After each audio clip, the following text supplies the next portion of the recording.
Good morning students. आज हम लोग काव्यखंड से जो हमारा तीसरा लेसन है कविता के बहाने, इस पाठ का हम लोग अध्ययन करेंगे।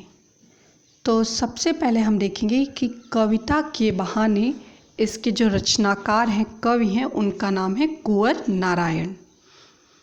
तो सर्व कविता को जानने से पूर्व सबसे पहले हम संक्षिप्त रूप से कवि का जीवन परिचय उसका हम लोग अध्ययन करते हैं। तो आइए हम देखते हैं कुंवर नारायण के विषय में। सबसे पहले हम बता दें, कुंवर नारायण जो है अपनी रचनाशीलता में इतिहास और मिथक के माध्यम से वर्तमान को देखने के लिए जाने जाते हैं। मतलब कि जो इतिहास में लिखी हुई बातें हैं, पहले इतिहास मतलब जो बीत चुका है, इसमें जो लिखी हुई बातें हैं, इसको इन्होंने वर्तमान के परिप्रेक्ष्य में सबके समक्ष दूसरे रूप में उपस्थित किया। मतलब इन्होंने पास्ट से बीज का चयन करके प्रेजेंट को ज़्यादा इम्पोर्टेंट दिया कि जो आज के परिवेश में लेखन का क्या महत्व है, कविता का क्या विकास है, कविता का कितनी महत्ता है। तो इतिहास और मिथक के माध्यम से, मिथक माने झूठ से अलग होकर वर्तमान को देखने के लिए इन्हें जाना जाता है। फिल्म समीक्षा तथा अन्य कलाओं पर भी इनके लेख छपते हैं और इनकी कई ऐसी रचनाएं हैं जिनका इन्होंने कई भाषाओं में उसका रूपांतरण किया और साथ ही कई विदेशी भाषाओं का इन्होंने हिंदी में जो है रूपांतरण किया। अन्य भाषाओं की कविताओं को हिंदी में इन्होंने अनुवाद किया। आत्मजयी रचना 1989 में इतालवी अनुवाद रोम में प्रकाशित हो चुका है। इनके संदर्भ में जो विचारक हैं उनका मानना है कि उनकी जो कविता है उसमें व्यर्थ का उलझाव नहीं है।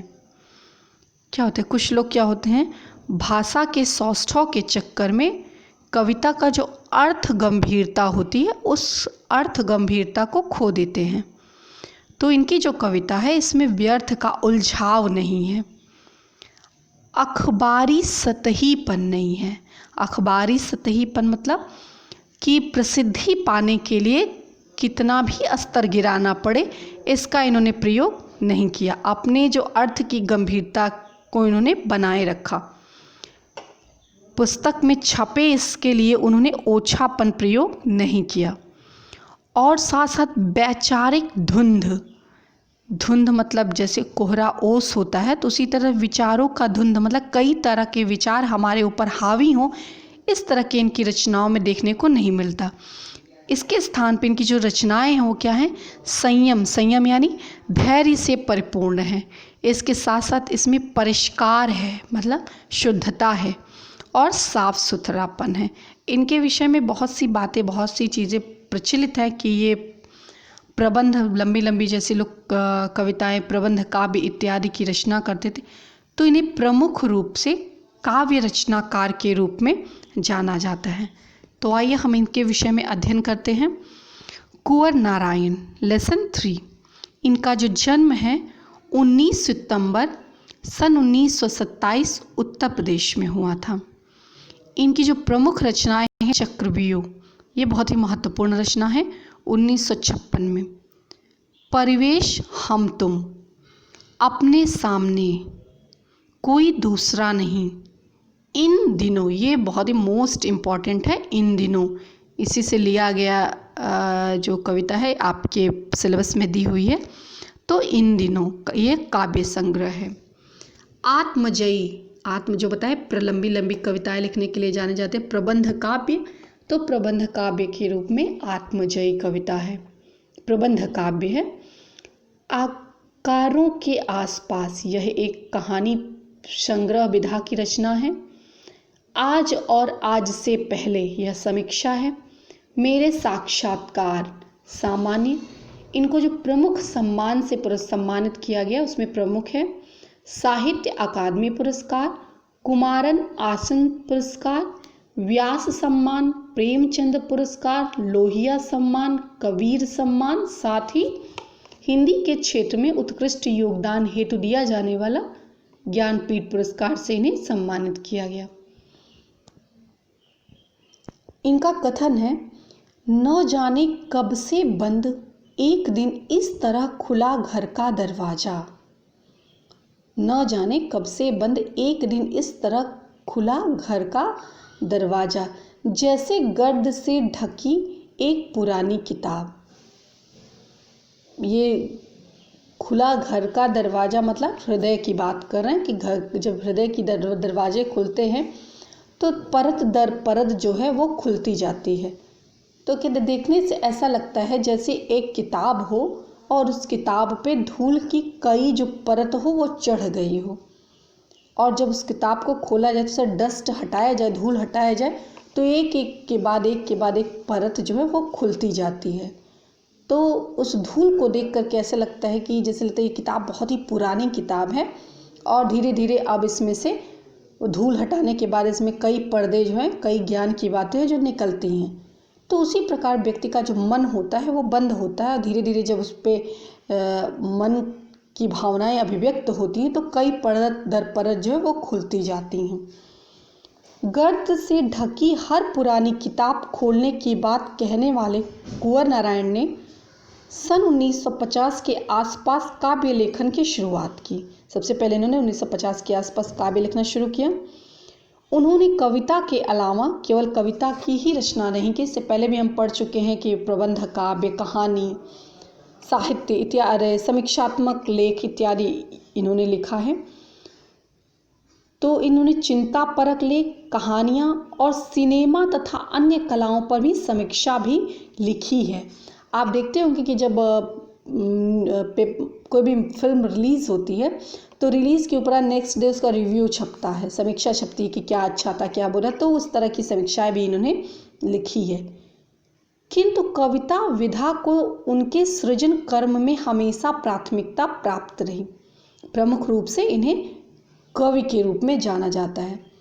नई कविता के दौर में जब प्रबंध काव्य का स्थान प्रबंधन की दावेदारी लंबी कविताएं लेने लगी, तब कुंवर नारायण ने आत्मजयी जैसे प्रबंध काव्य रचकर भरपूर प्रतिष्ठा प्राप्त की। आत्मजयी इनकी बहुत ही प्रमुख रचना है। आलोचक मानते हैं कि उनकी कविता में किसी प्रकार का व्यर्थ उलझाव नहीं है, सतहीपन नहीं है, जो भी है वो संयमित है और परिष्कार से युक्त है, साफ सुथरापन है। मतलब इनकी जो रचनाएं हैं, इस रचनाओं में किसी प्रकार का बनावटीपन नहीं है। जब आप कविता पढ़ेंगे तो आपको स्पष्ट हो जाएगा किस प्रकार बनावटीपन नहीं है। भाषा और विषय की विविधता उनकी कविताओं के विशेष गुण हैं। मतलब भाषा भी है और साथ साथ विषय की विविधता, ये नहीं कि एक ही विषय को उठा लिया बार बार अपनी कविताओं में उसको स्पष्ट करते जाए। तो भाषा भी है, भाषा का सौष्ठव भी है, साथ साथ उसमें विषय की विविधता भी देखने को मिलती है। उनमें यथार्थ का खुरदरापन भी मिलता है, और यथार्थ का खुरदरापन मतलब स्पष्टवादिता देखने को मिलती है। किसी प्रकार जो है वो चिकनी चुपड़ी बातें यानी चाटुकारिता पूर्ण भाषा का प्रयोग करने के वो हिमायती नहीं है। और उनका सहज सौंदर्य भी, मतलब आसानी से सहज सरल भाषा में अपनी बात को स्पष्ट करने के लिए ये जाने जाते हैं।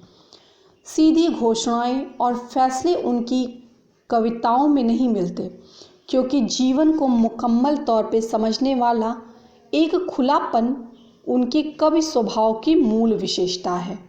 क्या कहा इन्होंने कि जीवन को मुकम्मल तौर पर समझने वाला एक खुलापन उनके कवि स्वभाव का मूल विशेषता है। इनकी कविताओं में क्या है, खुलापन है, एक सकारात्मकता है, एक पॉजिटिव एनर्जी है, एक उम्मीद है, एक आशा की किरण है। ये नहीं कि जो बनी बनाई जो लीक परंपरा चली आ रही है उन्हीं परंपरा उसी परिपाटी पे आगे नहीं बढ़ते। इनकी कविताओं में अपार जो है संभावनाएं हैं।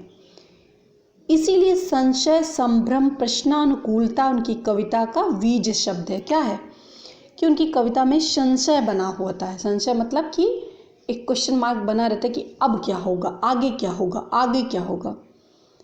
संभ्रम, इसी प्रकार का भ्रम बना रहता है कि कहने का अभिप्राय क्या है। प्रश्नानुकूलता, जब पाठक पढ़ता है तो उसके मन में तरह तरह के प्रश्न जो है वो बने रहते हैं। तो पाठकगण जो है शुरू से लेके अंत तक उसके अंदर की जो प्रश्नानुकूलता होती है, प्रश्न को जानने, प्रश्न का उत्तर जानने की जो चाहत होती है वो शुरू से लेके अंत तक बनी रहती है। कुंवर नारायण पूरी तरह नागर संवेदना के कवि हैं। विवरण उनके यहाँ नहीं के बराबर है, पर व्यक्तिक और सामाजिक ऊहापोह का तनाव उनकी व्यंजकता में सामने आता है। एक पंक्ति में कहे तो उनकी तटस्थ वीतराग दृष्टि, नोच खसोट, हिंसा में सहमे हुए एक संवेदनशील मन के आलोचकों के रूप में पढ़ी जा सकती है। कि आज के परिवेश में क्या है कि नोच घसोट है, मतलब एक दूसरे को ईर्ष्या, द्वेष, हिंसात्मक प्रवृत्ति का जो है बोलबाला है। तो ऐसे समय में इनका जो व्यवहार, इनकी जो कविताएं वो वीतराग है, तटस्थ, मतलब कि जैसे आपने बाजार दर्शन में जो भगत जी का चरित्र पढ़ा था उसी आधार पे तटस्थ होना, कि क्या अच्छा क्या बुरा, हर परिस्थिति में एक समान व्यवहार करना। तो इस प्रकार उनकी कविताओं को इसी रूप में जाना जाता है। तो यह इस प्रकार जो है इनके कुंवर नारायण का जीवन जो संक्षिप्त परिचय था यह इस प्रकार था। आगे हम लोग कविता का जो प्रतिपाद्य पढ़ेंगे, तो इन दोनों जो 2 पैराग्राफ इसका हम अध्ययन करें। इसके साथ आप यहाँ देख सकते हैं इनके जीवन से जुड़े कुछ सम्मान जो दिए हुए हैं वो यहाँ पे दिया हुआ कि कब कब इनको सम्मान से सम्मानित किया गया और किसके लिए इन्हें सम्मानित। कुंवर नारायण को 2009 में वर्ष 2005 के ज्ञानपीठ पुरस्कार से सम्मानित किया गया। अक्टूबर को राष्ट्रपति प्रतिभा पाटिल ने उन्हें देश के सबसे बड़े साहित्यिक सम्मान से सम्मानित किया। कुंवर जी को साहित्य अकादमी पुरस्कार, व्यास सम्मान, कुमार आसान पुरस्कार, प्रेमचंद पुरस्कार, राष्ट्रीय Kabir Samman, Shalaka Samman, medal of Warsaw University, Poland ऑफ रोम के अंतर्राष्ट्रीय प्रीमियो फेरनिया सम्मान और 2009 में पद्म भूषण से भी सम्मानित किया जा चुका है। तो हिंदी साहित्य के क्षेत्र के दिग्गज कवियों में इनका नाम जो है बड़े ही प्रसिद्धि के साथ लिया जाता है। तो इसके आगे हम लोग कविता का प्रतिपाद्य जो है हम लोग नेक्स्ट वीडियो में पढ़ेंगे। तो होमवर्क के रूप में आप कवि का जो है जीवन परिचय लिखेंगे और इसके साथ साथ इनके जीवन से जुड़ी कुछ महत्वपूर्ण घटनाओं का संकलन करके उसमें आप ऐड करेंगे। धन्यवाद।